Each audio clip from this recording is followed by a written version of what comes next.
Bismillahirrahmanirrahim. Assalamualaikum warahmatullahi wabarakatuh.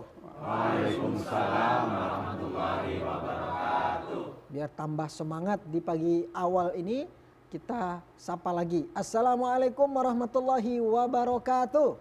Waalaikumsalam warahmatullahi wabarakatuh. Alhamdulillah wassalatu wassalamu ala Rasulillah Sayyidina Muhammad ibn Abdullah wa ala alihi wa sahbihi wa man wala. Pemirsa, senang sekali kembali lagi bersama saya Muhammad Hizbullah dalam program Serambi Islami spesial kajian ulama dan umara. Kita akan tayang rutin setiap hari Rabu mulai pukul 04.30 waktu Indonesia Barat.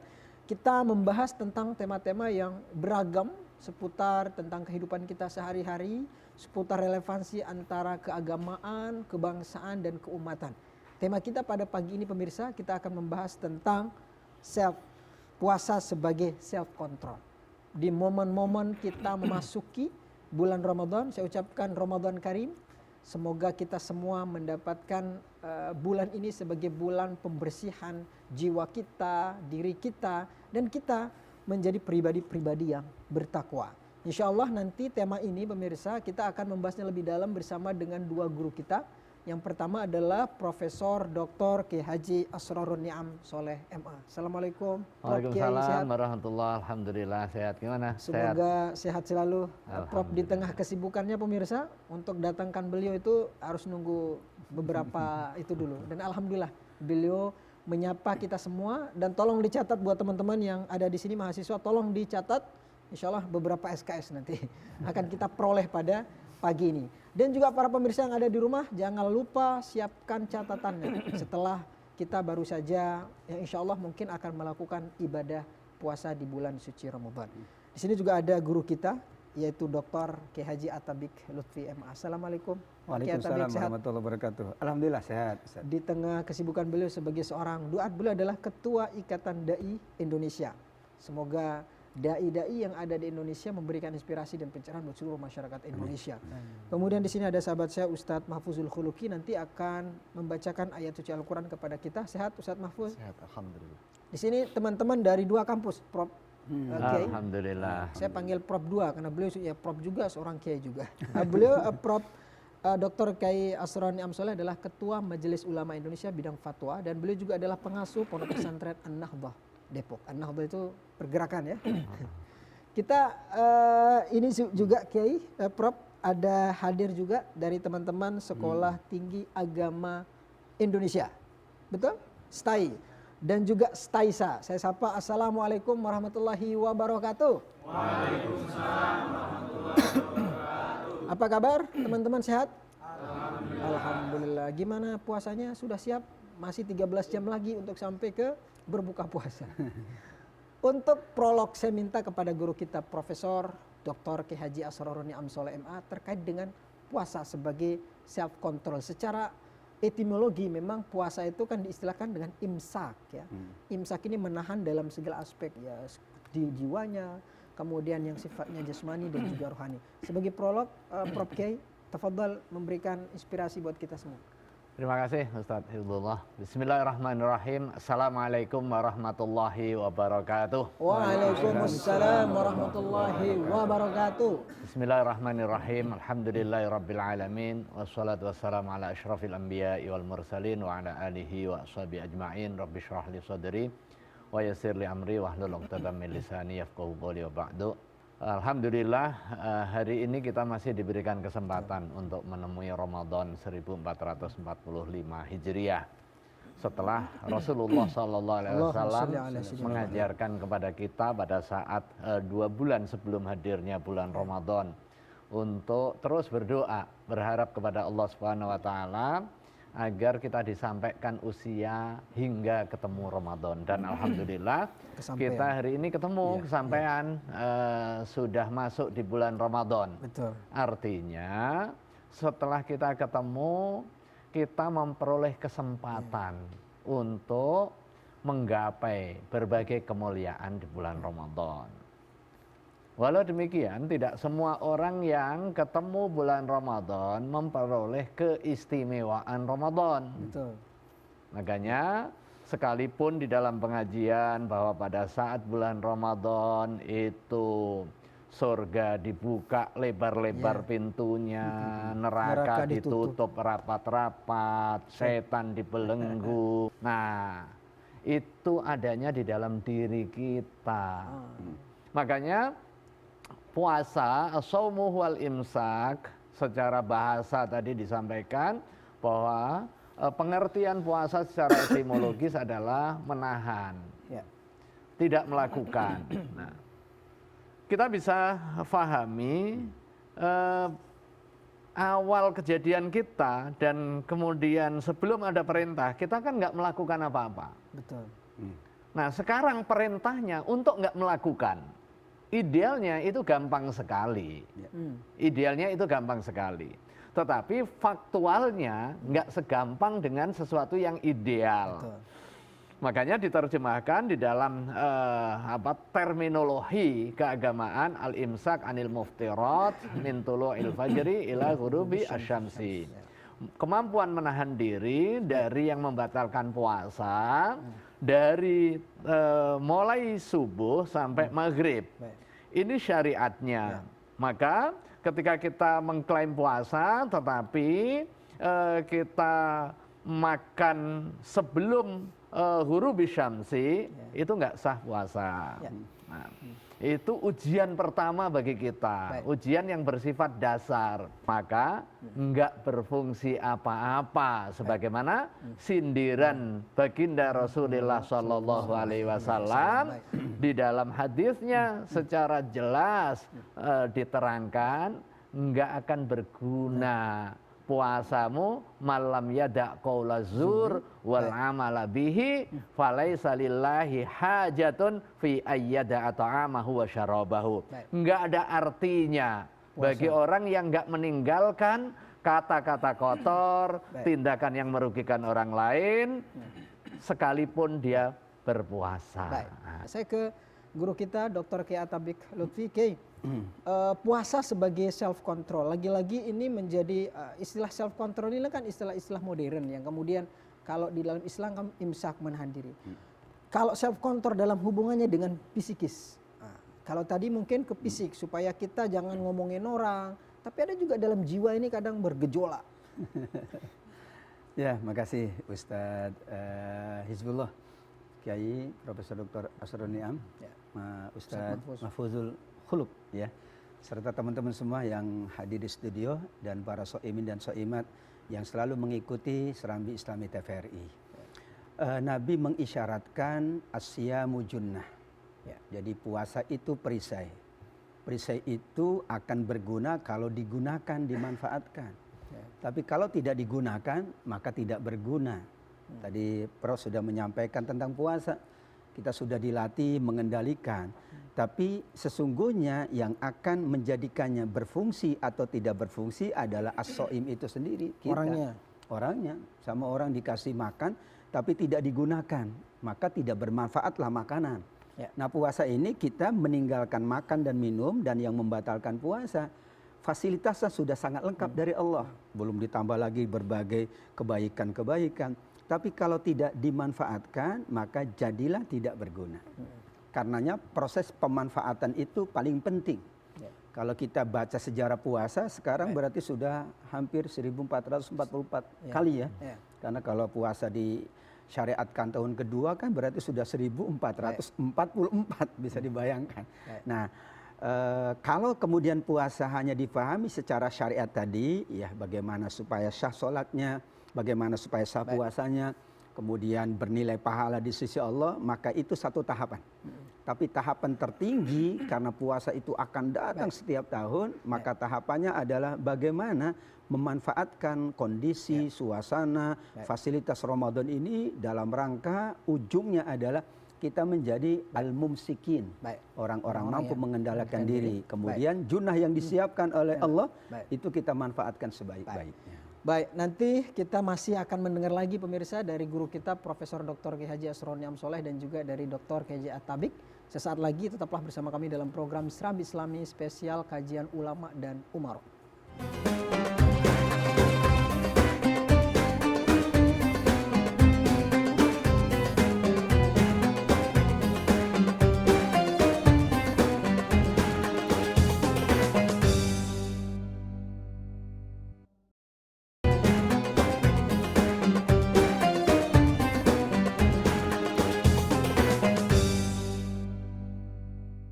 Terima kasih pemirsa, Anda masih bersama kami dalam program Serambi Islami. Saya ucapkan selamat buat teman-teman yang sedang menunaikan ibadah puasa Ramadan. Semoga puasa Ramadan kita seperti disampaikan oleh Kiai Atabik dan juga Prof Niam tadi benar-benar menjadi role model kita dalam kehidupan kita sehari-hari. Kita akan sama-sama mendengarkan lantunan ayat suci Al-Quran sebagai bagian nanti dasar kita dalam membedah tema kita pada pagi ini. Silakan Ustadz Mahfuz. أعوذ بالله من الشيطان الرجيم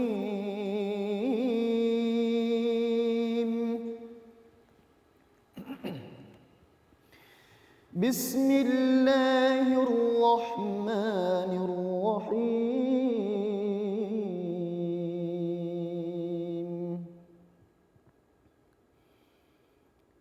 يا الذين آمنوا كتب عليكم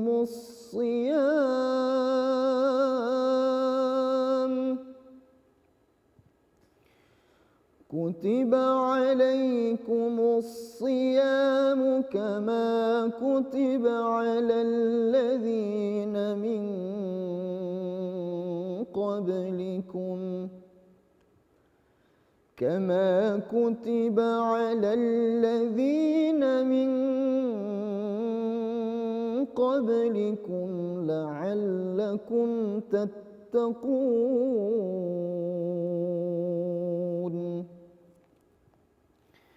بسم الله الرحمن الرحيم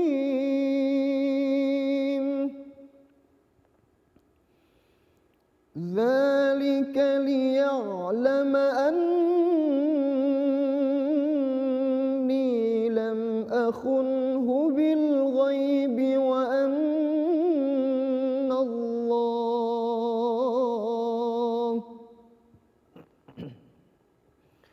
وأن الله لا يهدي كيد الخائنين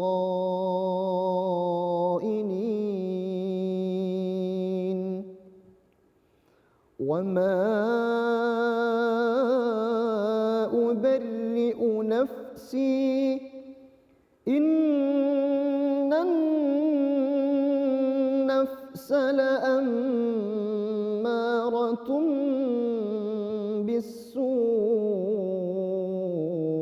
إلا ما رحم ربي إن ربي غفور رحيم صدق الله العظيم. Maha benar Allah dengan segala firman-Nya. Pemirsa, ayat tadi menjadi landasan kita dalam tema kita pada pagi ini adalah tentang puasa. Yang pertama adalah Al-Quran surah Al-Baqarah ayat 183. Sebelum ke Prof. Niam, saya ke Atabik. Ayat tadi hampir dihafal oleh seluruh masyarakat. Tapi kadang banyak yang substansinya, esensinya belum banyak dipahami.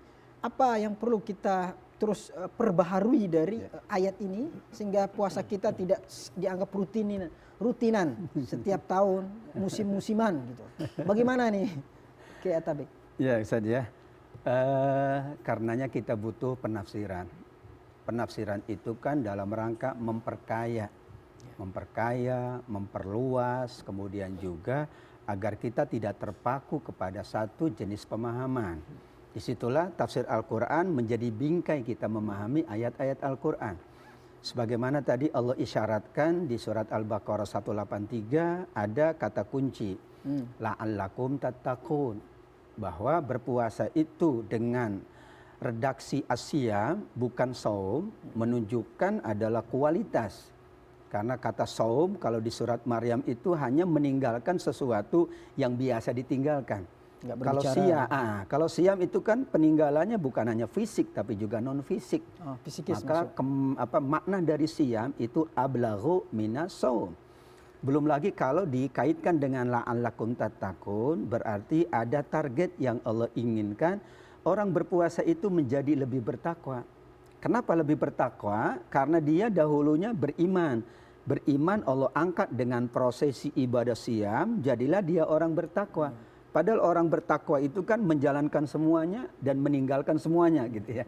Jadi yang dilarang ditinggalkan, yang diperintahkan dijalankan, dan itu sudah puncak pengabdian kita kepada Allah adalah takwa. Makanya Allah menyebutkan ya adik-adik semuanya, apa itu? Inna akramakum indallahi atqakum. Kalau itu penafsiran yang memperkaya. Bahkan kita korelasikan dengan berbagai ayat Al-Quran, sebetulnya ya sebagaimana Prof tadi di awal sampaikan, berpuasa secara fisik itu ringan, berpuasa secara psikis juga ringan.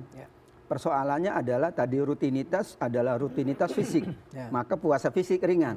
Nah, mari kita bawa kepada rutinitas psikis, maka menjadi ringan. Sama kita bangun pagi, itu sulit ya, adik-adik, sulit nggak bangun pagi?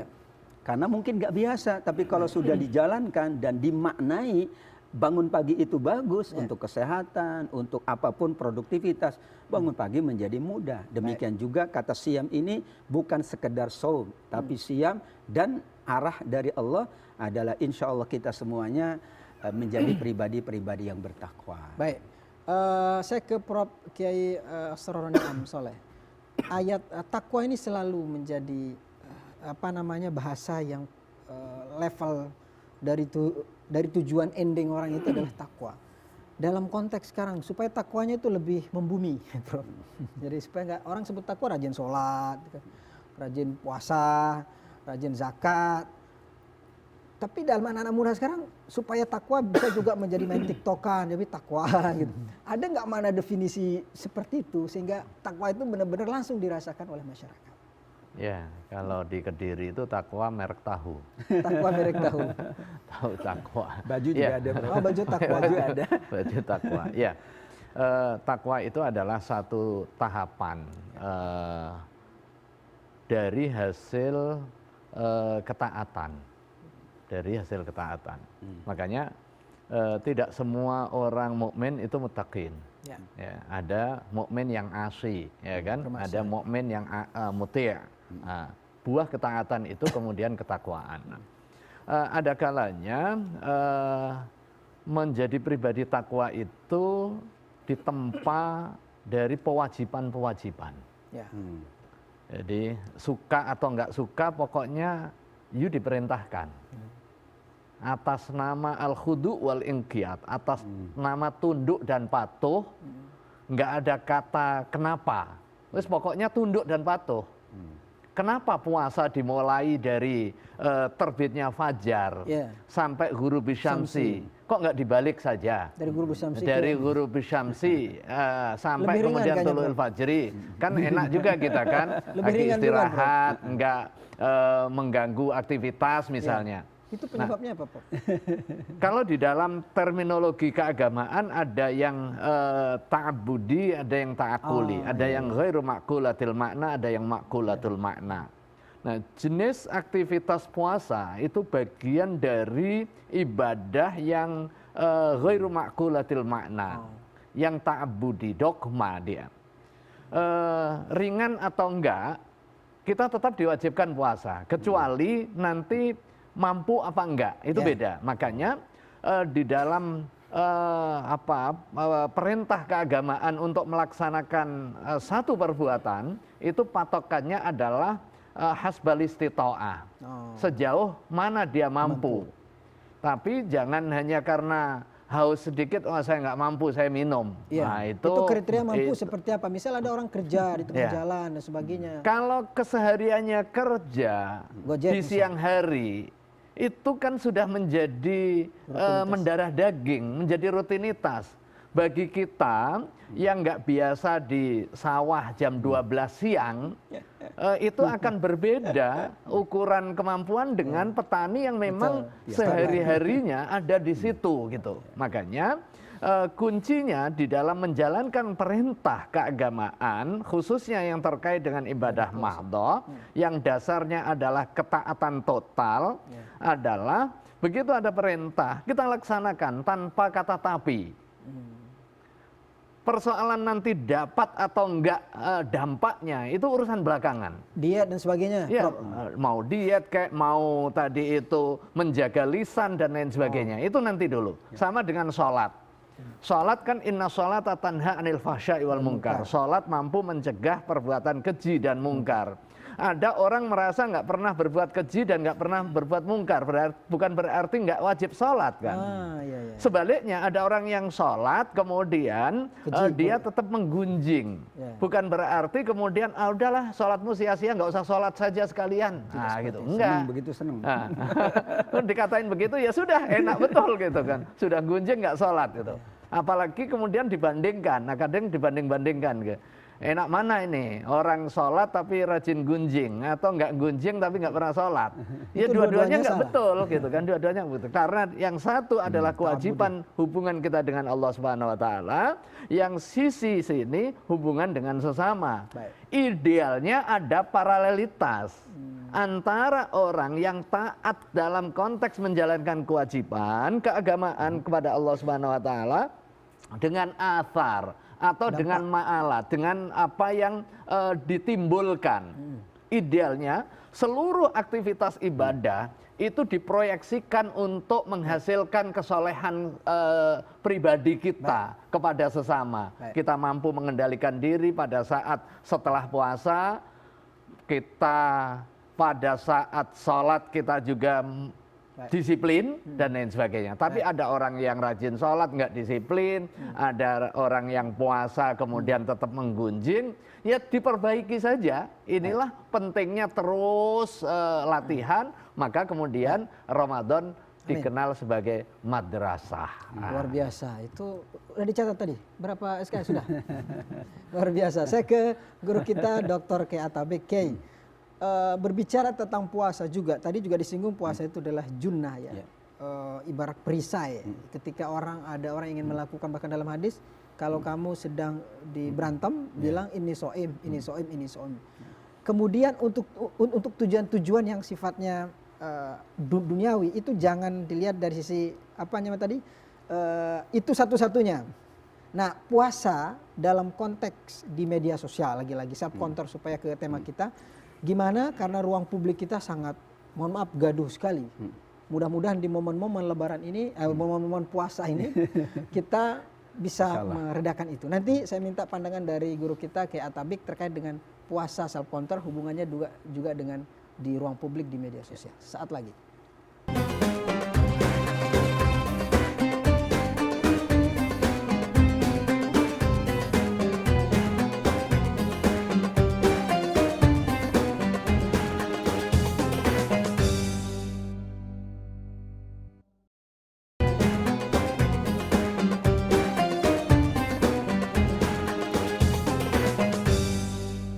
Terima kasih pemirsa, Anda masih bersama kami dalam program Serambi Islami spesial kajian ulama dan umarok, masih bersama teman-teman dari kampus STAI dan STAISA. Masih semangat? Alhamdulillah. Tolong nanti dicatat dan disiapkan pertanyaannya setajam mungkin, sedetail mungkin, sespesifik mungkin. Saya ke guru kita Kiai Atabek Kiai. Sekarang ini hampir semua orang itu hidupnya di media sosial. Hampir semua. Bahkan menurut data dari Kementerian Informasi, hampir melebihi jumlah orang yang menggunakan handphone, melebihi dari jumlah penduduk Indonesia. Ini puasa butuh konsep kontrol. Ya, jadi kita membutuhkan namanya aktualisasi dari kewajiban-kewajiban yang ada.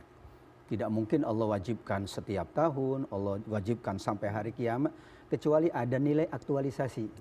Nah, pengaktualisasian ini membutuhkan kebiasaan. Jadi misalnya tadi kita puasa, sebenarnya bukan sekedar meninggalkan dan makan dan minum, tapi ada aktualisasi apa yang kalian dapatkan dari puasa kalian. Itulah aktualisasi. Makanya puasa, sholat, saya setuju dengan beliau, itu selalu relevan. Semua selalu relevan dengan kehidupan kita. Sekarang ada dunia maya yang dulu di masa Nabi nggak ada, di masa Imam Syafi'i tidak ada. tapi aktualisasinya berbeda. Kalau di masa Imam Syafi'i aktualisasinya kehidupan yang sederhana, interaksi sosialnya bagus. Nah, karena kita sekarang berada di ruang namanya ruang digital, maka aktualisasi puasa bagaimana masuk di ruang digital. Jika tidak masuk dalam ruang digital, berarti kita tidak mampu merelevansikan antara kewajiban yang sekian lama dengan dunia yang bersifat kontemporer. Itulah yang diingatkan selalu oleh para ulama bahwa aktualisasi terhadap kewajiban-kewajiban itu menjadi penting. Dan tidak ada excuse gitu ya, Prof. Tidak ada excuse. Ya tadi misalnya excuse-nya karena ini dunia kontemporer, ya udah kewajibannya lost dulu. Tidak, karena aktualisasi yang diinginkan. Dalam bahasa fikih, syarat wajib, kemudian rukun tidak pernah berubah. Ada pernah nggak berubah? Syarat puasa diganti karena dunia digital, syarat puasanya diganti. Enggak ada, Prof ya. Diganti jangan pegang medsos, nggak ada. ya. Tidak boleh pegang medsos gitu ya. Yang ada aktualisasi. Iya, tapi aktualisasinya harus berbeda dong. Ketika mahasiswa, aktualisasinya berbeda. Ketika sebagai ibu rumah tangga, aktualisasinya berbeda. Para guru, aktualisasinya berbeda. Kenapa? Karena level aktualisasi adalah level yang tertinggi. Karena aktualisasi adalah berarti dia memahami kontekstualisasi puasa, kemudian ia memahami dalam konteks kekinian, dan itu yang kita butuhkan. Maka orang yang mengaktualisasikan puasa insya Allah nggak menggunjing. Yang mengaktualisasikan puasa insya Allah gemarnya baca Quran gitu ya. Nggak share berita-berita bohong. Ya, tidak gemar ikut berita-berita hoax dan sebagainya. Berarti kalau masih belum, kita masih membutuhkan aktualisasi dari ibadah-ibadah yang sudah berlangsung lama, tapi dalam konteks kehidupan modern. Baik. Aktualisasi ini betul bisa dipasangkan dengan berbagai kondisi ya di media sosial, jangan gunjing dan sebagainya. Saya ke Prof. Niam lebih kepada aspek ayat lagi tadi, Prof. Puasa ini kan menjadi rutinitas bahkan tadi sejak 1400. Ya, tapi dampaknya lagi-lagi ini menjadi kritik internal kita. Sudah berapa lama kita berpuasa, tapi kita dari apa sebenarnya yang salah dari pola puasa kita selama ini di Indonesia? Ya,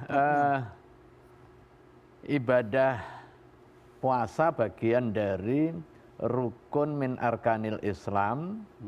Karena Islam ini dinun syamilun, agama yang universal, yang akan tetap, ya syariatkannya pun tetap.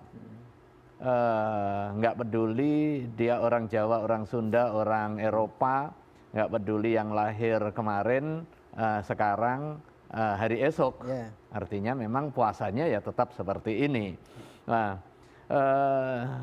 orangnya berganti. Kemudian struktur pribadi-pribadi kita juga sama. Kendalinya apa? Kendalinya akal dan nafsu. Nah, orang sukses itu jika mampu mengendalikan diri. Makanya tema tadi itu relevan ya, kontrol diri. Yang mengontrol diri kita menjadi sukses, menjadi baik apa? Akal dan hati. Kemudian yang menyebabkan ketidaksuksesan kita itu nafsu. Seringkali lost doll gitu kan. Karena apa? Karena nggak ada pengendalian dirinya.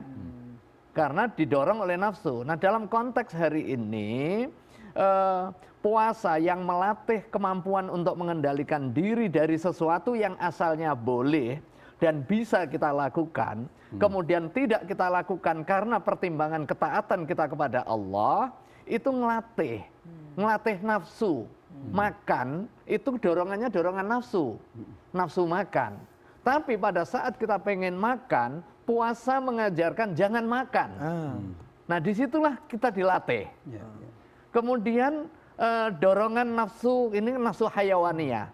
Kemudian ada nafsu syaitoniyah, dorongan ghadab, orang marah dan lain sebagainya. Maka kemudian puasa diharapkan bisa menjadi salah satu instrumen untuk mengendalikan diri kita. Nah, kalau ini sudah terbentuk, maka kita akan mengantarkan pribadi kita yang sukses. Dalam konteks penggunaan media digital misalnya. Media sosial. Seringkali kita kejebak kepada penasaran. Penasaran, oh ini bagus, ini ada tautan. Kita penasaran, sudah jelas terlarang, tetapi semakin terlarang, semakin orang penasaran. Dibukalah iseng-iseng. Yang mendorong untuk membuka dengan penasaran itu apa? Nafsu. Ya. Keinginan. Nah, nafsu. Nah, nafsu nggak perlu dimatikan, tetapi dikontrol. Dikontrol oleh apa? Oleh akal sehat kita. Jangan sampai kemudian nafsu ditutup dengan apa yang disebut dengan ighra, dorongan terus yang sangat kuat, makalah terjebak judi online, terjebak pinjaman online, terjebak tipu daya APK yang kemudian nguras rekening kita. Betul. Itu karena apa? Karena tidak mampu mengontrol diri. Kemudian buka situs porno. Setelah itu tahapan berikutnya dan lain sebagainya. Nah, Rasulullah SAW mengajarkan di samping tadi Ustaz At-Tabi menjelaskan as-shaumu junnah, bagaimana ini relevan puasa dengan anak-anak muda. Kan perintahnya usia-usia anak muda ini untuk suruh nikah nih segera nih. Ya ma'syarus syabab man istata'a minkumul ba'ah falyatazawwaj. Kalau udah ketemu jodohnya segera nikah. Bahaya nanti jangan nabung dulu. Nanti karatan itu. Nah, fa illam yastati, jika belum mampu, bisa karena persoalan finansialnya, bisa karena masih proses pendidikan, bisa karena organ tubuhnya belum cukup siap, psikisnya belum siap. Kalau ternyata ada gap antara dorongan nafsu dengan kesiapan yang belum memadai, perintahnya apa? Fa'alai bisawm, puasa. Kenapa puasa? Fa innahu aghaddu lil basari wa ahsanu lil farji. Jadi puasa yang nikah tadi, fa innahu aghaddu lil basari wa ahsanu lil farji. Fa illam yastati fa'alai bisawm fa innahu lahu wija. Puasa dapat menjadi benteng tadi. Dengan puasa mampu merijus, mampu mengurangi hasrat yang bergolak tadi. Bisa nafsu hayawaniyah, dorongan pengen nikah misalnya, tapi belum mampu secara ekonomi, secara sosial, jangan nikah dulu, puasa. Puasa akan mengurangi gejolak jiwa yang pengen tadi itu. Maka ajaran puasa bukan hanya sekedar kewajiban keagamaan, tetapi dia memiliki dampak terkait dengan perbaikan pribadi kita yang kemudian nanti menjelma menjadi perbaikan sosial kita. Jika seperti itu nih, para mahasiswa sudah siap untuk puasa? Kalaupun masih puasa masih juga, berarti ada yang salah dengan puasanya. Saya ke At-Tabi. Ini kan menjadi salah satu self control ya. Tadi betul, saya sepakat dengan Prof. Kiai Niam itu bahwa puasa itu akhirnya bisa nanti membentuk sistem sosial yang jauh lebih kondusif, lebih ramah, lebih adil. Dalam konteks saya kembali ke sejarah puasa. Hampir dari zaman dulu sampai zaman sekarang puasa tetap ada. Yang juga jahat juga tetap ada. Yang baik juga tetap ada. Bagaimana bedanya puasa kita dengan masa lalu, titik penekanan dan sebagainya? Kita sangat yakin ya bahwa ibadah apapun pasti ada hikmahnya. Salah satu yang tertinggi dari hikmah adalah betul kontrol diri. Pengendalian emosi, pengendalian diri, pengendalian nafsu dan lain sebagainya. Karena memang manusia dicipta oleh Allah dibekali dengan nafsu. Ya, untuk itu kita sangat yakin Allah yang Maha Tahu. Organ tubuh kita Allah yang Maha Tahu. Kebutuhan-kebutuhannya Allah yang Maha Tahu. Karenanya Allah menyiapkan berbagai tools agar kebutuhan-kebutuhan kita itu hasilnya bagus. Hasilnya bagus itu berarti sesuai dengan fitrah, demikian juga sesuai dengan ketaatan kita kepada Allah dan juga sesuai dengan hubungan baik sesama manusia. Misalnya contoh tadi nafsu makan. Nafsu makan itu tidak akan mungkin berakhir selama ada kehidupan. Yang memungkinkan adalah manusia mengendalikannya. Proses pengendalian memang macam-macam. Tapi yang paling efektif adalah proses pengendalian melalui puasa. Ya, kita bisa mengendalikan makan dengan tidak puasa, mungkin bisa. Tapi paling banter 5 jam juga nggak kuat gitu ya. Sudah saya nggak makan ini, tapi saya beraktivitas yang lain. Lama-lama juga kita kembali tergiur untuk makan. Karenanya di sini bahwa puasa itu adalah merupakan wija tadi, yaitu solusi dari Allah untuk pengendalian nafsu, baik itu secara individual maupun secara kolektif. Nah, berikutnya bahwa ketika kita puasa, maka kita semakin sadar dengan keadaan diri kita. Ya, jangan sampai kita puasa tapi mengabaikan keadaan diri kita. Allah sudah sempurnakan kita, sudah sempurna itu. Dengan akal sudah sempurna, dengan nafsu juga itu proses penyempurnaan. Maka tidak boleh nafsu itu dibuang, apalagi diabaikan gitu ya. Apalagi tidak disalurkan kan gitu ya. Karena Allah sudah menyiapkan sekian banyak anugerah untuk manusia, maka Allah siapkan toolsnya agar anugerah itu termanfaatkan dengan baik. Maka betul tadi ya, kalau orang nggak menikah berarti tidak termanfaatkan dengan baik tadi fitrahnya ya. Kalau orang nggak makan tidak termanfaatkan dengan baik itu fitrah makannya. Untuk itu ada solusi. Nah karena solusi dari Allah base-nya adalah based on fitrah, maka itu yang terbaik. Tidak ada solusi yang terbaik kecuali berdasarkan fitrah. Pendidikan berdasarkan fitrah terbaik, ekonomi berdasarkan fitrah terbaik. Kita menjalankan hubungan dengan sesama kalau landasannya fitrah memang baik. Makanya dikatakan oleh Nabi SAW, setiap manusia dilahirkan dalam keadaan fitrah kan, baru kita diuji. Gimana kita mengendalikan, gimana kita menyalurkan. Sebetulnya bukan hanya pengendalian, mengendalikan, setelah mengendalikan menyalurkan, setelah menyalurkan memanfaatkan dengan baik. Maka ketiga hal inilah ruang di dalam kontrol diri. Nah puasa melatih 3 ruang tadi. Maka orang-orang yang berpuasa tentu dalam proses ya. Tidak ada juga tiba-tiba puasa baru sekali langsung wow hebat gitu ya. Matanya tutup terus. Langsung gitu. Begini aja. Tidak juga. Nabi sendiri berproses. Bahkan para sahabat juga berproses insya Allah. Baik. Ada pertanyaan saya lagi. Tapi nanti akan dijawab oleh Prof. Priam. Lalu puasa seperti apa yang bisa melahirkan nilai-nilai yang seperti tadi, puasa kemudian menjadi self control. Puasa seperti apa, baik dari fikihnya atau mungkin dari aspek akhlaknya. Kita akan kembali sesaat lagi, tetaplah bersama kami dalam program Serambi Islami spesial kajian ulama dan umara.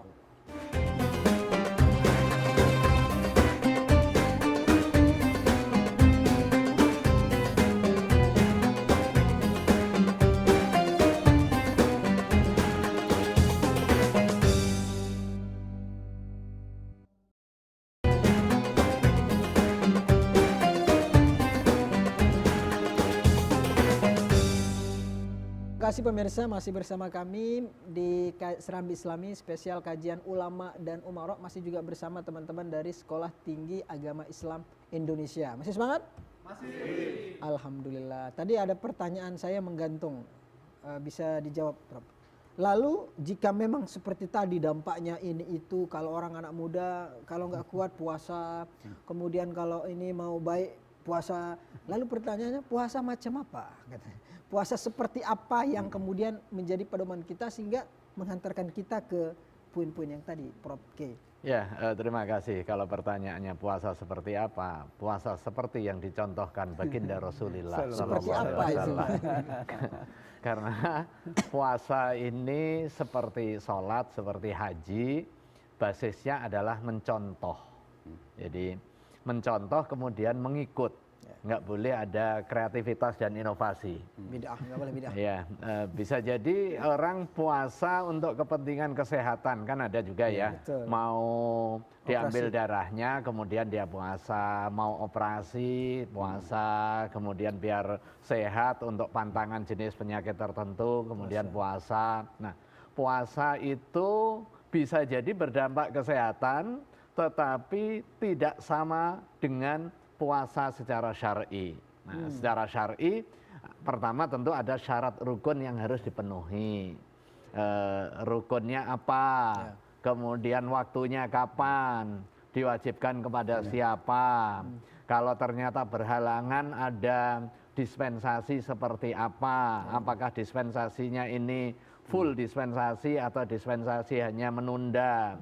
Atau dispensasi mengganti, dia nggak puasa tetapi membayar fidyah kepada orang yang sehat segar buger, tetapi usianya sudah tua renta. Kan mungkin juga dia nggak sakit tapi kondisi fisiknya nggak kuat karena persoalan usia dan lain sebagainya. Memahami mengenai syarat rukun. Kemudian yang kedua adalah menginternalisasi. Kemudian membiasakan apa yang dituntunkan di dalam aktivitas puasa. Makanya aturan puasa dari syarat rukun, kemudian apa saja yang menyebabkan puasa itu diterima dan yang tidak. Jadi ada satu sisi begitu dilaksanakan secara sempurna syarat dan rukunnya, dampaknya apa? Dampaknya puasa itu sah hukumnya. Begitu sah, dia tidak lagi terkena kewajiban karena dia sudah menunaikan. Tapi pertanyaan lanjutannya, apakah diterima atau tidak? Itu adalah kekuasaan mutlak Allah Subhanahu wa taala. Akan tetapi ada amarat, ada indikasi-indikasi seseorang yang puasanya diterima atau tidak. Salah satunya? Salah satunya apa? Itu postingannya, lihat. Apakah tetap masih dia menjadi buzzer yang menyebabkan kebohongan dan lain sebagainya, atau dia sudah menginsafkan diri, oh ternyata buzzer itu melukai orang, kemudian gosipin orang itu juga bermasalah, maka kemudian dia berhenti.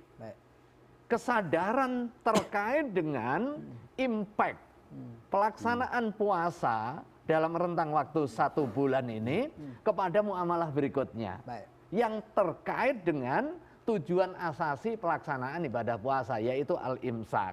Seperti yang saya sampaikan tadi kan, jenis yang kedua terkait dengan perintah untuk nggak melakukan, yaitu terhadap sesuatu yang terlarang.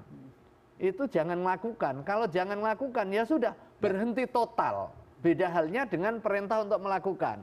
Lakukan semampumu. Karena apa? Karena untuk larangan pada hakikatnya kita dari awal nggak melakukan. Ya bisa sebenarnya kan. Cuma karena ada dorongan tadi itu, gejolak jiwa yang kemudian lost doll, sehingga kita melakukan sesuatu yang pada hakikatnya mudah untuk kita tinggalkan. Baik, jadi intinya bagaimana puasa supaya melarikan itu, perhatikan syarat rukunnya yang kemudian menginternalisasikan daripada ibadah puasa itu. Di segmen kali ini nanti saya minta Kiai Atabik untuk menjawab pertanyaan dari teman-teman yang ada di dunia maya, dunia media sosial maksudnya. Silakan Ustaz Mahfuz ditampilkan pertanyaan. Baik, silakan. Pertanyaan seputar tema tentang puasa sebagai self control. Silakan. Baik. Assalamualaikum warahmatullahi wabarakatuh. Saya Hendra dari Pacitan. Izin bertanya. Bagaimana hukumnya dalam Islam jika momentum Ramadan usai namun sifat buruk kita yang sulit mengendalikan diri datang kembali? Ini berarti puasa musiman. Muslim musiman. Kiai Atabik. Ya, terima kasih dari Pak Hendra atau Mas Hendra ya. Sepertinya kita harus puasa ulang itu ya. Ya, secara syariatnya enggak, tapi secara hakikatnya berarti kita alhamdulillah masih punya PR untuk puasa tahun berikutnya. Saya begitu saja, seperti mana kita di kuliahan nih, adik-adik mahasiswa, ketika kita belum berhasil di semester ini, ya lebih baik kita ngulang semester yang berikutnya supaya nilainya bagus. Misal dapat C gitu kayak ya. Dapat C gitu ya, bisa di-upgrade kan begitu ya, bisa ditingkatkan dengan melakukan berbagai upaya-upaya tertentu sesuai kebijakan dosen. Tapi maksud saya adalah bahwa ketika seseorang kembali kepada keadaannya sebelum puasa dan puasa belum berdampak, maka persoalan besar bukan pada puasanya tapi pada dirinya. Sekali lagi bahwa an-nafsiyah, ya problem yang bernama intrinsik itu lebih berat daripada ekstrintik. Jadi puasa itu hanya wasilah, media saja. Sholat itu media. Semua yang kita jalankan itu media. Kembalilah kepada manusianya. Betapa orang berpuasa kok masih gosip. Berarti yang salah bukan puasanya, yang salah orangnya lah begitu. Ketika kita mengalami perasaan seperti itu, berarti kita harus membaca lagi buku-buku puasa, nilai-nilai puasa. Kita berusaha lebih introspeksi lagi kepada diri kita. Ya Allah, hamba puasa kok sepertinya setelah puasa tidak lagi seperti ketika puasa. Itulah persoalan yang akan dihadapi oleh siapapun. Namun tidak berarti bahwa dia berhenti. Kalau begitu saya tidak puasa aja tahun depan, kok sama saja.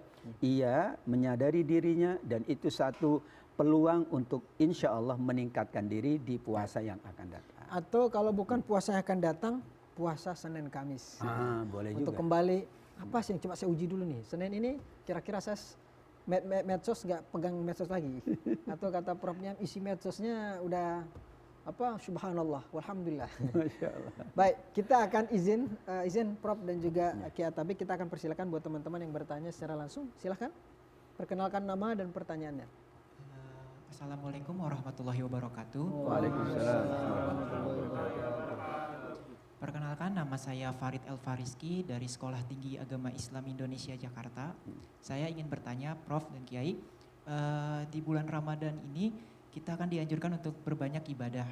Namun anak-anak muda ini suka banget yang namanya main game online. Apakah game online ini efektif dilakukan di bulan Ramadan ini? Ya itu aja pertanyaan dari saya. Baik. Assalamualaikum warahmatullahi wabarakatuh. Waalaikumsalam. Ya jelas nggak efektif kayak ya. Game online dia lakukan mungkin kalau bukan pada saat sahur. Nah, nanti Kiai lah yang jawab kalau gitu. Tafadhol Kiai. Game online ini menjadi fenomena bagi anak muda sekarang. Oh itu sanggup berjam-jam untuk duduk di depan TV atau laptopnya. Ya, tergantung. Tergantung. Ya, games online itu permainan ya. Apakah permainan itu mendekatkan kepada ketakwaan atau tidak, itu kuncinya. Disandingkannya dengan apa? Game online kemudian melalaikan waktu untuk sholat berarti dia dosa. Baik. Game online lupa waktu, jadwalnya ngaji dan lain sebagainya.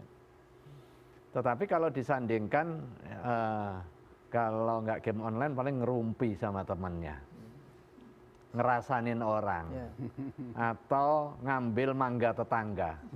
Bulan puasa Kiai. Iya biasanya tradisi di kampung begitu, malam karena habis buka bersama teraweh, kumpul sama teman-temannya, ngapain lagi nih? Ya udah ambil mangga tetangga.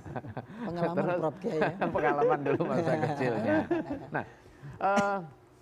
Tetapi masa iya sih ketika kita sudah diminta oleh baginda Rasulullah SAW untuk terus berdoa sejak 2 bulan sebelumnya, kemudian diberikan gambaran kepada kita betapa mulianya bulan Ramadan, betapa istimewanya aktivitas ibadah di bulan Ramadan yang enggak ditemukan di bulan-bulan yang lain. Kemudian begitu kita sampai di tempatnya, jelek ketek kita nggak ngapa-ngapain.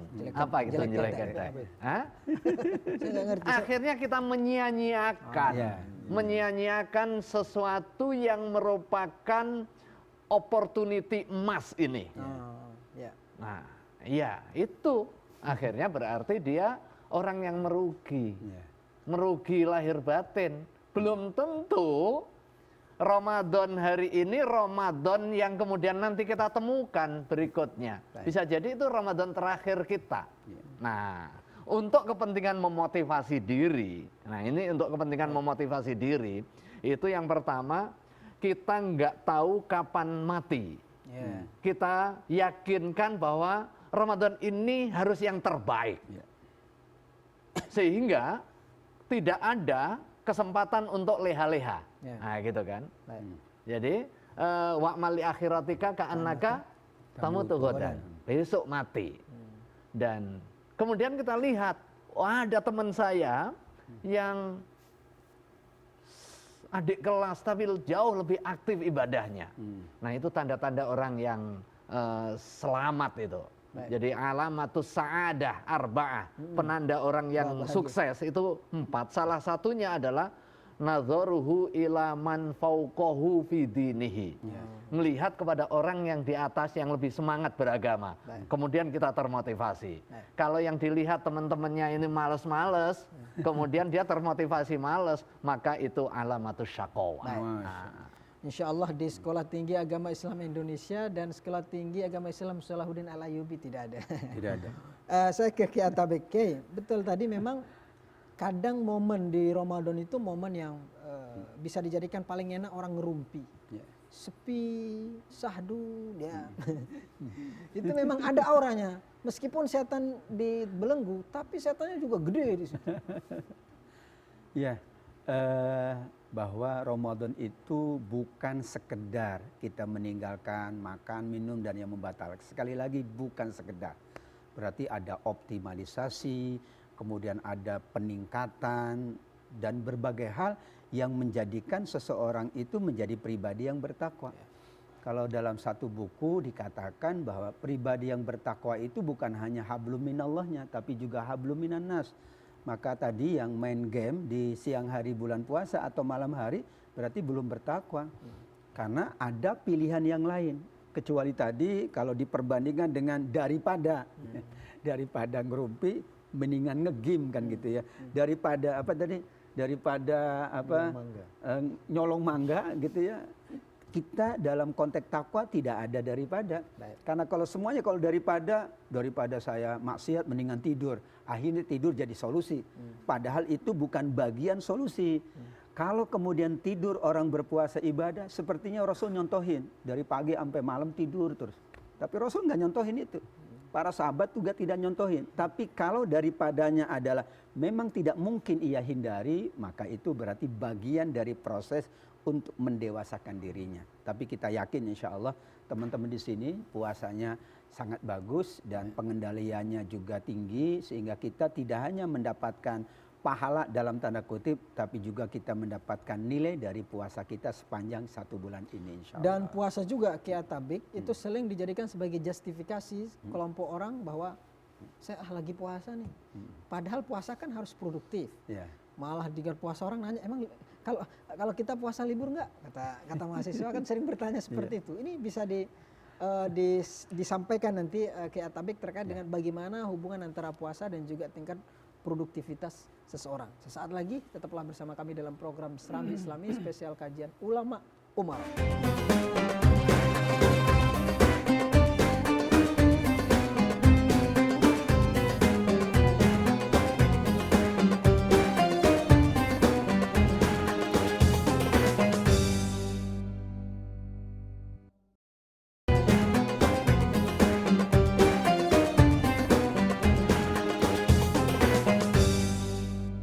Terima kasih pemirsa, Anda masih bersama kami dalam program Serambi Islami spesial kajian ulama dan umarok, masih bersama teman-teman dari Sekolah Tinggi Agama Islam Indonesia dan Sekolah Tinggi Agama Islam Salahuddin Al-Ayyubi.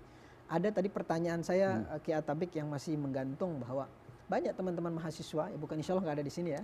Saya dah kalau gitu. Saya dulu pernah tanya, ini libur nggak sih? Dulu di zaman saya SD itu puasa itu libur 30 hari. Gimana supaya kita memberikan edukasi bahwa tidak ada ruang-ruang kita untuk lemah, kita harus produktif. Tingkat kerja kita harus lebih maksimal. Ya, saya dulu dapat pesan dari kiai saya bahwa berehat itu adalah perpindahan dari satu aktivitas kepada aktivitas yang lain. Jadi kalau kemudian persekolahan libur, bukan aktivitas amalnya itu libur. Tapi kita berpindah dari tadinya kita belajar di sekolah, sekarang belajarnya di masjid, belajarnya bersama teman-teman. Tadinya kita bermain badminton karena puasa, kita berpindah, yaitu dengan lari pagi ataupun dengan jalan di tempat. Nah, itulah makna ar-roha, adalah intiqal min amalin ila amalin. Kalau kita maknainya libur, maka akan menghilangkan produktivitas. Dan Nabi berpindah, yaitu kalau mungkin di luar Ramadan paginya itu betul-betul pekerjaan di kantornya, pekerjaan di kebunnya itu ia menggunakan waktu yang lebih banyak. Di Ramadan dia minimalisir, tetapi bukan kemudian tidur gitu, tetapi dia aktif di urusan kegiatan keagamaan, apalagi ini mahasiswa kan aktif di keagamaannya di kampusnya.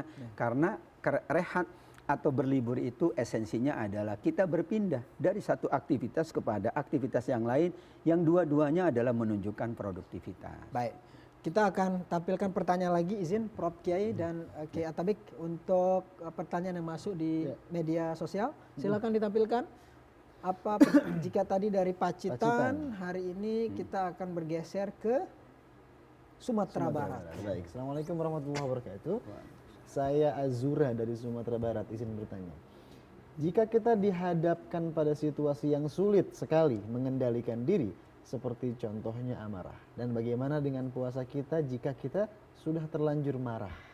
Apakah puasa kita menjadi batal secara otomatis? Begitu. Marah, gimana nih? Terlanjur marah. Gimana caranya puasa? Ya, apakah marah itu membatalkan puasa? Ya, yang membatalkan puasa itu secara fikih juga sudah dijelaskan ya. Makan dengan sengaja, minum dengan sengaja, makan dan minum kalau nggak sengaja juga nggak membatalkan puasa. Jadi ada koidnya di situ, kesengajaan. Kemudian gimana kalau pas puasa marah-marah? Marah nggak masuk kategori yang membatalkan puasa. Bisa jadi puasanya nggak diterima, mungkin iya, itu kekuasaan Allah Subhanahu Wa Taala. Nah, kemudian keterjadian marah sekarang, marah kalau ada faktor yang menyebabkannya, itu ya boleh gitu. Walaupun puasa ya. Oh ya, ya. Kalau melihat kemaksiatan kita marah itu. Tetapi marah yang tetap terukur. Menjadi masalah itu marah yang enggak dikendalikan oleh akal. Akhirnya apa? Berbuat perilaku yang destruktif. Betul. Ya kan? Marah kepada anaknya karena anaknya melakukan tindakan pelanggaran. Benar, tetapi kemudian marahnya dikendalikan nafsu, akhirnya akalnya hilang, yang seharusnya memberikan takdib, yang ada ta'zib, ya kan? Yang seharusnya memberikan adab, justru menyiksa. Nah ini masalahnya. Nah yang kedua ini kendalinya adalah kendali nafsu. Marah ketika anak misalnya nggak mau ngaji atau nggak mau sholat, sudah waktunya mau habis, marah iya. Tetapi marahnya dalam konteks takdib dan juga tarbiyah. Gimana dikendalikannya oleh akal. Kalau ada karyawannya melakukan tindakan yang melanggar hukum, marah, dikumpulin, dimarahin. Tapi marahnya tetap dalam kondisi akal sehat. Jadi kita tidak dendam, tidak oleh nafsu. Kalau nafsu akalnya tertutup. Kalau akal tertutup, cenderung dia melakukan tindakan yang ifsad, melakukan aktivitas yang merusak. Betul. Yang destruktif, marah kepada istrinya, gampar lempar piring misalnya, hanya karena persoalan mungkin karena kurang asin atau kurang manis dan lain sebagainya, mungkin terjadi.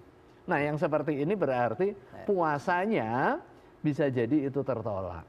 Gitu. Jika marahnya sudah sampai melahirkan kerusakan, yang disampaikan. Kalau marah bulan puasa ya boleh, asalkan kata Prof ada sebab yang membolehkan.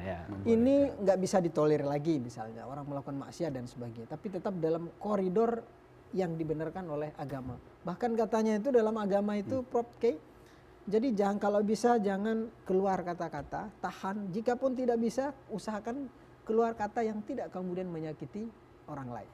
Izin Ki Atabik dan Prof K Niam, kita akan persilahkan lagi buat teman-teman yang bertanya secara langsung di studio. Silahkan, dari kampus mana dan pertanyaannya apa? Silahkan. Assalamualaikum warahmatullahi wabarakatuh. Waalaikumsalam warahmatullahi wabarakatuh. Perkenalkan, nama saya Nadia Mangar dari Sekolah Tinggi Agama Islam Indonesia Jakarta. Izin bertanya, Prof dan Kiai, di sini saya ingin bertanya bagaimana hukum gibah saat berpuasa. Sedangkan yang kita ketahui, gibah dalam agama Islam itu dilarang dan tidak diperbolehkan. Mungkin itu saja pertanyaan saya. Wassalamualaikum warahmatullahi wabarakatuh. Waalaikumsalam warahmatullahi wabarakatuh. Gibah. Ini lagi-lagi Ki Atabik adalah pekerjaan yang menggunjing orang itu sarang dosa, katanya di TikTok itu. Ya, terima kasih yang bertanya ya. Ghibah itu kan perbuatan yang sangat tercela. Jadi apakah dia sedang puasa atau tidak puasa tetap diharamkan. Ya, jadi tidak ada kemudian alasan saya kan lagi puasa boleh dong daripada nggak ngapa-ngapain. Demikian juga karena itu perbuatan yang diharamkan, bukan karena puasanya, tapi karena memang itu perbuatan yang sangat tercela, justru ketika puasa bertambah lagi. Ya, tahan dirinya, kontrol dirinya untuk tidak melakukan perbuatan yang bernama ghibah. Ayuhibbu ahadukum ayyakula lahma akhihi maitan fakarihtumu, sampai kalau bahasa Qur'annya seperti makan daging saudaramu mentah-mentah. Bayangkan itu ya. Yang matang aja nggak boleh, apalagi daging saudaranya yang mentah-mentah, karena itu haram. Kecuali daging kambing, ya daging sapi itu boleh. Artinya ketika seseorang melakukan perbuatan tercela di bulan Ramadan itu bertambah kali lipat. Yang di luar Ramadan saja sudah diharamkan oleh Allah. Bagaimana di bulan Ramadan? Maka berarti pengendalian dirinya belum maksimal. Pengendalian dirinya belum bagus. Tapi kalau batal atau tidak, ya tidak membatalkan. Tapi kan sayang, kalau sekedar kita dapat reward nanti atau dapat rapor di akhirat, puasanya sah. Tapi nilainya nggak ada. Nilainya C atau nilainya E. Kan sayang kalau bagi mahasiswa. Maka disinilah pengendalian diri harus kita lebih tingkatkan di bulan Ramadan. Karena Allah sudah menyiapkan berbagai fasilitas. Di antaranya tadi pintu surga dibuka, pintu neraka ditutup, setan dibelenggu. Itu tujuannya adalah agar pengendalian diri kita lebih bagus lagi. Baik, pertanyaan saya ke Prof. Niam. Emang ada? Emang boleh lagi. Emang ada gibah yang dibolehin? Ada juga. Tapi faktanya seperti itu, Kiai katanya. Gimana ya? Memang faktanya seperti itu. Ada nggak sih gibah yang masuk dalam kategori ringan gitu, boleh gitu? Ya, terima kasih. Persoalannya bukan ringan beratnya. Memang ada ghibah yang dibolehkan. Yeah. Tetapi ghibah itu bukan sesuatu yang tidak faktual. Kalau tadi itu, ini bukan ghibah kok, ini benar, ini faktual. Ya justru yang benar itu ghibah. Yang benar itu ghibah. Kalau nggak benar itu namanya fitnah atau buhtan. Ya. Tapi parameter ghibah itu menceritakan sesuatu tentang orang lain yang orang lain itu nggak suka. Jadi faktual dia. Nah, misalnya itu cebol itu misalnya ya atau kemudian itu lipstiknya itu hasil utangan. Nah, gitu misalnya. Begitu orang yang diomongin sekalipun benar utangan tapi nggak suka, itu namanya ghibah. Nah, para ulama mengklasifikasi ada jenis ghibah, umumnya ghibah terlarang, tetapi ada jenis-jenis ghibah yang dibolehkan dalam kondisi-kondisi tertentu. Misalnya apa? Yang pertama, untuk kepentingan islahu dzatil bain, untuk kepentingan mendamaikan orang. Kemudian datang kepada seseorang menceritakan keburukan orang lain, bukan untuk tujuan menjatuhkan, tetapi untuk tujuan fact finding. Biar nanti ketemu titik masalahnya di mana, bagaimana proses islahnya, proses resolusi untuk mendamaikannya. Kemudian yang kedua atau zalum, untuk kepentingan penegakan hukum. Ketika ada orang melakukan tindak kejahatan misalnya, ini udah keterlaluan ini, lapor ke polisi misalnya, cerita keburukan-keburukan dia, boleh nggak itu? Boleh. Nah, hal-hal yang seperti ini untuk tujuan yang dibenarkan secara syar'i. Kalau hanya sekedar ngomongin, ngerupiin, yang kemudian berdampak kepada ketidaksukaan, akhirnya terlahir situasi al-adawah wal baghdha, sekalipun itu tidak dituju, ya, kan ada orang hanya ngomongin, saya nggak tujuannya menjelekkan, memang nggak tujuannya, memang bisa jadi benar-benar tujuannya nggak menjelekkan, tetapi berdampak kepada kerugian orang yang diomongkan. Betul. Nah, makanya diumpamakan tadi ayat yang dibacakan oleh Kiai Atabi tadi, diumpamakan seperti makan daging bangkai saudaranya. Nggak ada kesempatan untuk tabayun. Ya, nggak ada kesempatan untuk tabayun. Kalau ngomongin di depannya, itu namanya nggak ghibah. Bisa jadi nuduh. Tapi orang yang diomongin ada kesempatan untuk mengklarifikasi. Tapi kalau ngomongin orang dengan orang tertentu di belakangnya, nggak ada kesempatan. Satu-satunya sumber kebenaran ya apa yang diomongkan. Kalau itu dimakan oleh orang yang diajak bicara, berarti kan sudah membangun persepsi terkait dengan keburukan orang lain tadi. Allah a'lam. Jadi memang benar, menggunjing orang itu sarang dosa. Ustaz Mahfuz, ada yang ditanyakan ke Kiai Atabi? Baik. Self control seperti apa? Yang mungkin ini banyak di luaran sana ya, yang teman-teman kita, saudara-saudara kita yang memang pekerjaannya pekerjaan berat. Dan nggak tahu ya ini dalil mereka atau seperti apa, bahwa wah kerjaan kita berat nih, apakah kita boleh nggak puasa? Apakah ada self controlnya begitu seperti apa? Kirain kerjaan beratnya itu kerjaan gosip. Ini termasuk kerja di tempat-tempat mohon maaf Kerja hiburan malam. Ya, kerja fisik lah. Oh itu bukan berat lagi tuh. Kayak tapi. Ya, ini karena beliau pakai yang sama dengan saya jadi nanya ke saya gitu. Oh, iya. Ya, saya punya pengalaman dulu ya ke Las Vegas, Kiai. Nah, itu yang bertanya seperti itu persis karena bulan puasa. Gimana kami di puasa tapi yang kami hadapi adalah godaan-godaan yang berat. Godaan mata, godaan macam-macam. Kita katakan bahwa Allah sudah mengukur kita dengan ukuran-ukuran yang pas. Dan kita tidak hidup sendirian. Ya. Jadi begini misalnya teman-teman kita puasanya lama, ternyata yang lain itu bisa puasa. Loh kenapa cuman Anda doang yang nggak puasa? Yang lain dengan waktu yang sama misalnya ada yang 16 jam, ini yang lain bisa 16 jam, kenapa Anda nggak bisa? Ini persoalan juga. Tetap kalau ada kondisi tertentu kita maafkan. Tapi kan berarti kalau Anda mengatakan tidak bisa, orang lain bisa berarti ada persoalan secara individu. Kecuali kalau semua mengatakan kami nggak bisa Pak. Kalau nggak bisa semuanya berarti itu ada permaafan dari Allah. Sama juga dengan keadaan-keadaan yang tadi, ya tentu kita kembali kepada diri kita, namun secara common keseluruhan, jika semuanya mampu menjalankan berarti Allah sudah menakar dengan takaran yang pas. Justru ujian terberat adalah meningkatkan derajatnya di sisi Allah Subhanahu wa taala. Jadi harus dilihat dalam konteksnya. Ya, kalau memang hanya dia doang itu mah alasan aja. Tapi kalau semua memang itu insya Allah itu memberikan kemaafannya. Yuridullahu bikumul yusra wa la yuridu bikumul usra. Kita masih ada satu segmen lagi, tetaplah bersama kami dalam program Serambi Islami spesial kajian ulama dan umara.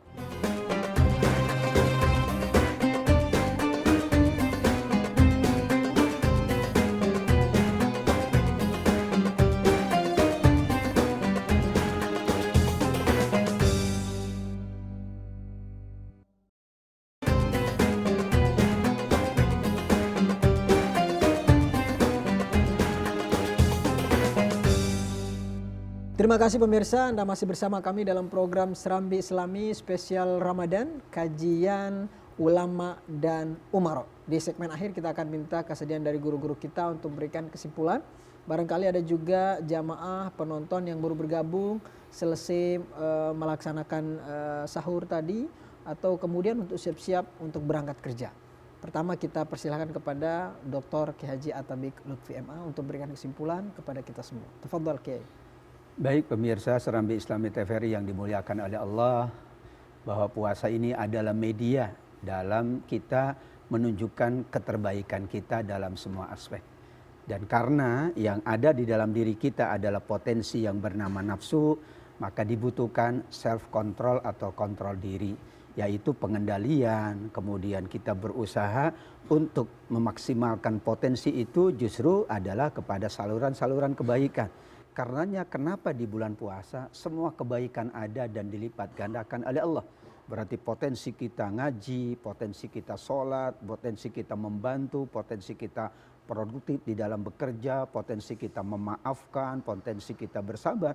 Semuanya itu adalah dalam kerangka kita menjaga dan mengontrol diri kita. Kalau semua kita mampu melakukan itu berarti puasa kita adalah puasa yang terbaik dan insya Allah segala hal yang berkaitan dengan puasa kita nilainya sangat tinggi di sisi Allah Subhanahu wa taala. Amin ya rabbal alamin. Baik, amin ya rabbal alamin. Mudah-mudahan kesimpulan tadi memberikan inspirasi buat kita semua. Singkat saja Ustadz Mahfuz, perwakilan sebagai anak muda supaya puasa kita tetap dalam kategori self control.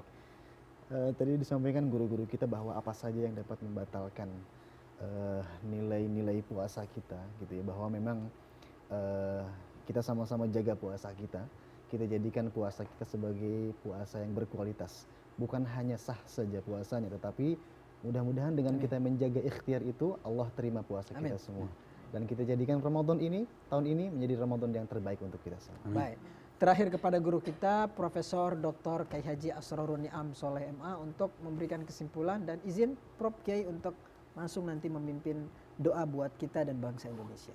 Oke, terima kasih Soimin Soimat dan juga pemirsa TVRI dimanapun berada. Kita sederhanakan pelaksanaan ibadah Ramadan ini sebagai sebuah kewajiban individu-individu kita sebagai wujud ketaatan, ketertundukan kepada Allah Subhanahu wa taala dengan cara menjalankannya sebaik-baiknya sesuai dengan syarat dan rukunnya. Dengan pelaksanaan kewajiban ibadah puasa Ramadan sesuai dengan syarat dan rukunnya, harapannya akan memperoleh hikmah dari ibadah Ramadan itu. Amin. Yaitu terwujudnya insan muttaqin. Insan muttaqin dengan kemampuan untuk mengendalikan diri, komitmen menjalankan perintah dan komitmen untuk menjauhi larangan. Salah satu larangan-larangan itu adalah menuruti hawa nafsu. Puasa didedikasikan untuk kemampuan kita untuk mengendalikan nafsu yang seringkali mengajak kepada keburukan. Innan nafsa la ammarotum bisu'i illa ma rahima rabbi. Dengan puasa yang kita tunaikan sesuai dengan syarat dan rukunnya, harapannya nafsu bisa terkendali. Dengan nafsu yang terkendali, akal dan hati memimpin, kemudian koridor keagamaan menjadi rujukan kita. Sehingga ketika ada godaan-godaan yang kemudian menjerumuskan kita kepada perilaku destruktif, kita mampu memahami, mampu menjauhi, dan mampu menghindari, serta mengingatkan orang lain untuk juga melakukan hal yang sama. Inilah esensi puasa sebagai self-control. Terima kasih, mudah-mudahan ada guna dan faedahnya. Kita semua dikaruniai untuk menjalankan seluruh rangkaian ibadah Ramadan lengkap dengan syarat rukunnya, disempurnakan nanti dengan ibadah-ibadah sunnah, termasuk juga puasa pasca Ramadan, agar ini menjadi habit dan juga kebiasaan kita. Marilah di akhir pertemuan ini kita tutup dengan doa, dengan seluruh pengharapan agar puasa kita diterima oleh Allah Subhanahu wa taala, mengantarkan pribadi-pribadi muttaqin kepada kita semuanya, puasa yang berkualitas, puasa yang mengantarkan kepada pribadi yang solih sekaligus juga muslih. Amin. Astaghfirullahaladzim, astaghfirullahaladzim, astaghfirullahaladzim. Allahumma sholli ala sayyidina Muhammadin hamdan yuafi ni'amahu wa yukafi mazidah. Ya Rabbana lakal hamdu kama yanbaghi li jalali wajhikal karim wa azimi sultanik. Allahumma ighfir lana wa liwalidayna warhamhuma kama rabbayana shighara. Allahumma ighfir lana wa li ikhwanina alladhina sabaquna bil iman wa la taj'al fi qulubina ghillan lil ladzina amanu. Rabbana innaka ra'ufur rahim. Allahumma taqabbal minna innaka antas sami'ul alim wa tub 'alaina innaka antat tawwabur rahim. Rabbana zalamna anfusana wa illam taghfir lana wa tarhamna lanakunanna minal khasirin. Allahumma arinal haqqa haqqan warzuqna ittiba'ahu wa arinal batila batila warzuqna ijtinabah. Allahumma ya muyassira kulli asir fa inna taysira kulli asirin 'alaika yasir. Yassir lana umurana umurad dunya wal akhirah. Allahumma rabbana hab lana min azwajina wa dhurriyyatina qurrata a'yun waj'alna lil muttaqina imama.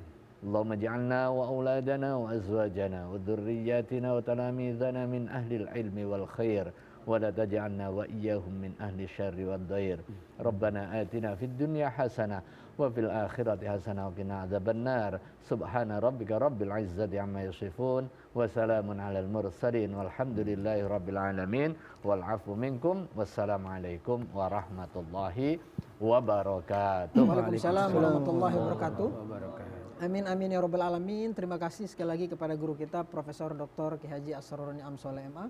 Kemudian Dr. Ki Haji At-Tabiq Lutfi MA, Ustaz Mahfuzul Huki, teman-teman dari Sekolah Tinggi Agama Islam Indonesia dan Sekolah Tinggi Agama Islam Salahuddin Al-Ayyubi. Saya tidak bisa menyimpulkan karena semuanya insya Allah daging semua. Nanti tolong dicatat, lembaran catatannya kembali dibuka buat teman-teman yang ada di sini juga para pemirsa yang ada di rumah. Terima kasih. Sekian. Wassalamualaikum warahmatullahi wabarakatuh. Waalaikumsalam warahmatullahi wabarakatuh. Salatullah, salamullah